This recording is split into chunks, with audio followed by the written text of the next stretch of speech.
With Dalai Lama birthday due next week, our principal diplomatic correspondent Sidhan Sibal spoke to Penpa Tsering, the president of the Tibetan government in exile in India. Tsering talks about G7 statements calling on China to respect universal human rights, the Chinese president's Hong Kong visit. Listen in. G7 summit last week in Germany.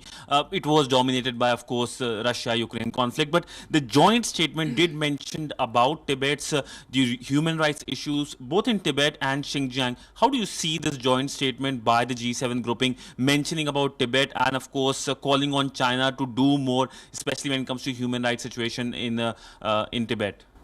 Right now, because of Russia's invasion of Ukraine, everybody focuses on Russia. But both the NATO and the United States and the G7 countries recognize the fact that China is the long-term competition and also a challenge to the global democratic world order. In that sense, G7 mentioning Tibet on fundamental human rights is significant. That shows a shift in their policies and focus on the Sino-Tibet conflict. Really appreciate the G7 for coming out with this statement, not just on Tibet, but also on Uyghur. I prefer to call it Uyghur instead of Xinjiang, because that's the name given by China. And China tries to sinicize everything, including names. Now, if you go on the Tibetan map, it will be very difficult to read Tibetan names because it's all sinicized. So they also try to call Tibet as Xizang, which is not acceptable. So one interesting development that has happened in last few hours is that the Chinese president has gone to Hong Kong and talked about how they are basically trying to grow Hong Kong in terms of its economic development and the other Chinese policies. How do you see this visit of Chinese president to Hong Kong, given that Hong Kong has a special status and they had to follow a certain pact with the Brits when it comes to the human rights issues in that place? So how do you see this visit? China has already gone against international law. So what has been agreed between British and the Chinese after the takeover in 1997, China has trampled on all those agreements, and then there were, you know about the developments in the last few years, and now Hong Kongers are spread all over the world as refugees.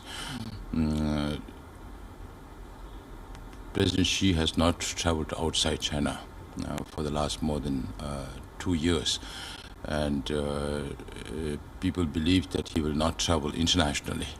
So Hong Kong now is more or less under China. So the visit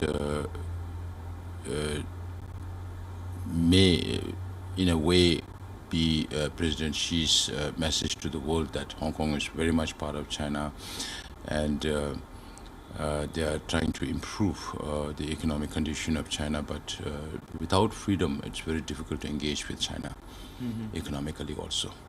There are concerns about who next after His Holiness, and there are questions about reincarnation. China has its own view about they appointing Dalai Lama, the next Dalai Lama. What's the viewpoint of the Tibetan leadership vis-a-vis the Chinese, what the Chinese have been saying, and what you expect from India regarding the incarnation?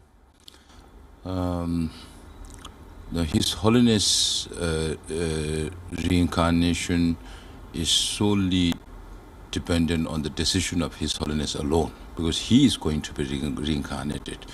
A communist government that does not believe in religion itself cannot be responsible for recognition of reincarnation of His Holiness Dalai Lama. Even if they come up with another candidate as a reincarnated Dalai Lama, that will not be acceptable, not only to the Tibetans but to the whole world community. And U.S. government has already taken a position on this in the form of amendment to the 2002 Tibet Policy Act. Now it's called the 2020 Tibet Support and Policy Act.